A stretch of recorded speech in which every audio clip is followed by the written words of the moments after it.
Usapang Pinoy street food naman tayo. Ito, matanong ko kayo, anong paborito ninyong tusok-tusok? Fishball, classic. Ano? Ako, kikiam. Ah, talaga? Ako, kwek-kwek. Kwek-kwek din. Pero parang lahat. Saka Sama yung street balls. neneng. Saka chicken balls. Saka isaw. Lahat. Betamax. Kumakain kayo Betamax? Lahat. Hindi masyado. Hindi. Oo. Isaw kumakain. Yung Betamax medyo ano nga, hindi lahat eh. Oo. Mga medyo polarizing din. Oo. Okay, eto mga kapatid, hindi usual push cart, pero isang go-to stall ang pinuntahan ni Maui sa Marikina kung saan may tigpipisong fishball at kikiam. Aba, Mau, ang aga niya na. Bumili ka na ba ng orange waffles with egg? Oy, wow! Good morning, Jess! At good morning sa ating mga kapatid.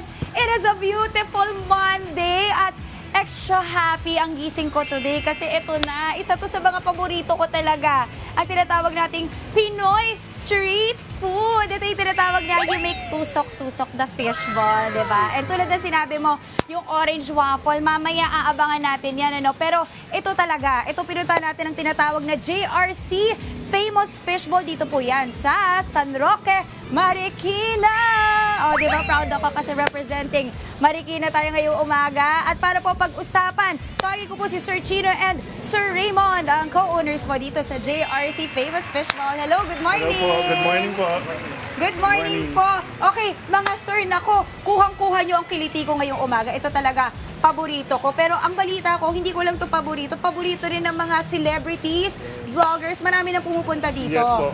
Okay, tingin nyo mga sir, bakit po ito ang pinupuntahan? Bakit kakaiba yung inyo kumpara sa mga nakikita natin, mga fishball sa kalsada? Yung fishball kasi namin is homemade, tapos hindi siya flat, katulad ng iba. Okay, So, so, bilog po siya. bilog siya. So, Tsaka ito, totoong isda, inasa totoong loob. isda, hindi walang fillers, extenders. Wala po. Okay, so ayan siya mga kapatid. Di ba usually nakikita natin, flat po yung fishball. Ito nga yung kinukwento nyo ngayon na bilog bilog, siya, nakaalsa. bilog. Opo. Kasi nga all natural. Opo. It's real fish, totoong isda siya. Okay, yung ganito po, magkano po yung price points nyo? Itong fishball namin na homemade is 1 peso. 1 peso lang. 1 peso lang siya. Okay, mas mura yon kumpara sa ibang mga nakita kong fishball. So yun yung flex nyo. Okay, what else pa po? Ito yung kikiam, 6 pesos per piece. Oo, parang ang crunchy-crunchy ng kikiam, no? Itong mga balls namin, sweet balls, shrimp balls, chicken balls, Okay. 3 pesos lang. 3 pesos. Pero first time kong makita ng shrimp ball. Yes. Kayo lang ang may shrimp ball. Yes. Tama po ba? Yes po. Kami lang po Wow! nagtitinda Okay, ng perfect. shrimp. Wait, shrimp, no? Shrimp, Best seller nyo rin ito. Best seller. Okay, I want to experience the tusok-tusok. Okay, ako kasi favorite ko talaga po, fishball. Fishball. So pag ganito, ipapasok siya ng maramihan sa stick or sa bowl na? Kahit sa bowl na Kahit lang. sa bowl na lang po. Sa bowl? Opo, Ito pala, ito po dito ito. tayo. Ayan, so ito. 'Di ba? Kahit punuin mo to, siguro hindi ka abot ng 50 pesos dito, no? Hindi naman. 'Di Iba ba? mix yung nilalagay niya sa per bowl. So, pwede. Pwede Sige, mix. ito. Shrimp ball, mga kapatid. Ayan po, maglagay tayo ng shrimp ball. Best seller niya. At may squid ball sila. Ayan. Tapos, sir, yung sauce nyo, kayo gumagawa. Yes po. Wow, okay. So, special talaga. Okay. Ito po, mga kapatid, merong sweet, kasing sweet niya, at spicy. Ayan. O, diba? Yung iba naglalagay pa ng suka. Diba? Pero ako siguro gusto ko po yung spicy. Ayan. Ay, sarap. Oh, may buo pang sili. Pero manamis-namis siya na ano. Okay, pwede ko nang tikman. Ay, ito talaga yung inaantay kong part. Okay. O, diba? Fishball for breakfast. Let's go. Ang sarap ng lasa. So, yung texture niya, iba, no? Iba po. Kumpara doon sa mga nakasanayan natin. Okay, pag-usapan din po natin. Meron pa kayong gulaman? Pwede mo pag-usapan yan? Yung gulaman, ito yung gulaman namin. Grabe yung saya ko, mga kapatid, nung sinabi nila may gulaman kasi favorite ko yan. Diyan ako tumaba sa gulaman. Kasi sobrang kaya ko gawing tubig yan. Okay, pakita po natin Ito gulaman. yung gulaman namin. Magkano po to? Ito 35 pesos. 35 pesos. Alam niyo, natuwa ako mga kapatid kasi ang maganda sa gulaman nila, nakabote. Tapos ready to drink. Opo. Ready to drink. Tapos kung gusto mong, kung di mo maubos, pwede mong i-ref. Yes. Ano po bang shelf life 3 ng days. 3 days in the ref? Okay, ayun. So, panalo. Hindi yung parang nagmamadali ka sa baso, no? Pag yung, di ba, pag umiinom ka sa mga kalsada, nagmamadali ka ubusin ito. Pwede mo iuwi. Okay, at pwede kong i-stock sa ref ko. Okay, I'm so happy. At wait, pag-usapan natin din, meron pa kayong mga nakapack. Meron kami mga uncook na Ayan. So, ito po, pwede nyong iluto sa bahay, i-take home to Yes enjoy po. at the comfort of your own home. Yes po. Comfort of your own home, di ba? Okay, ito may kikiam. Magkano po yung mga ganyan? Ito, half kilo ng kikiam, 120. Okay. Kasi ito, 1/4 ng dalawang balls is 60 pesos. Okay. Ito yung fishball natin, 1 kilo, 150. At yung sauce nyo po, binibenta nyo rin? Binibenta namin, 70 Uy, pesos. ayun din.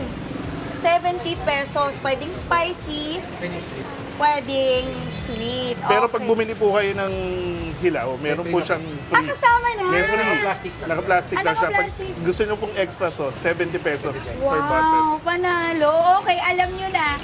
Ako talaga, magte-take home na, no? Okay, at ito yung mga niluluto ni Kuya. So, alam nyo, fresh po talaga yung pagkakagawa nyo, no? Hindi talaga yung tipong ini-stock nyo, tapos bukas isi-serve. Ito talaga, fresh na fresh ginagawa. Open po kayo what time? 10 a.m. to 1 a.m. Wow, 10 a.m. to 1 a.m. Every day. At ang mga customer nyo dito usually, Ah, mga napupunta dito, mga nagsisimba. Mga nagsisimba. Yan, may school po dyan. Oo. Tapos yung iba po, kahit po ibang lugar, Oo. kahit mga taga-probinsya, dumadayo. Dumadayo. Opo. Kasi nga sikat din talaga kayo. Kahit mga artista, pinupuntahan sila.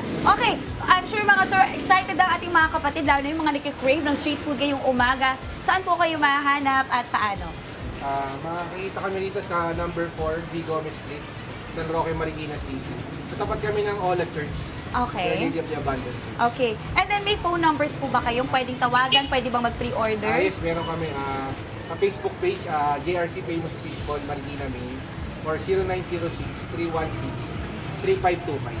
Okay. And may mga franchise kayo, ano? Yes, open kami for franchise. Oh, open for franchising. And so far, ilan na po yung branches and 30 franchising? branches. Wow! Ang dami na pala. Pero karamihan daw Marikina. Marikina yung Opo. Buti na lang, taga Marikina ako. Okay. And then ano po, delivery meron. Meron kami delivery by Okay. Lalamog lang. Pwede. So mahanap kayo doon sa... Wala. Yung ibang branch namin, meron sila sa Grab. Pero pag nag-order, ibubuk lang nila yung pick book up. lang nila. Yes, Okay, ang sarap. Okay, gets ko na bakit kayo pinupuntahan talaga ng mga artista, vloggers, at iba-iba pa, no? Mga sir, maraming salamat po. Of course, Thank you po. Sir Raymond and Sir Chino, thank you for having us Thank you, this thank you. morning. Thank you po. Alam niyo na mga kapatid, pag kayo po ay naghahanap ng masarap na street food na pwede nyong kainan for breakfast starting at 10 a.m. Dito po yan sa JRC, Famous Fishball sa San Roque, Marikina. Ayan, okay, enjoyin ko muna ang iba pang mga tusok-tusok dito. Back to the studio muna, Jess! Thank you mga sir. Iba yung saya ni Maui kapag Marikina, no? Alam mong hindi siya gigising ng sobrang aga. Kasi makakauwi rin agad siya. maraming salamat, Mau! Mga kapatid, Maui David po. Para laging updated sa viral food spots at unique destinations, mag-follow at subscribe na sa social media pages ng News 5.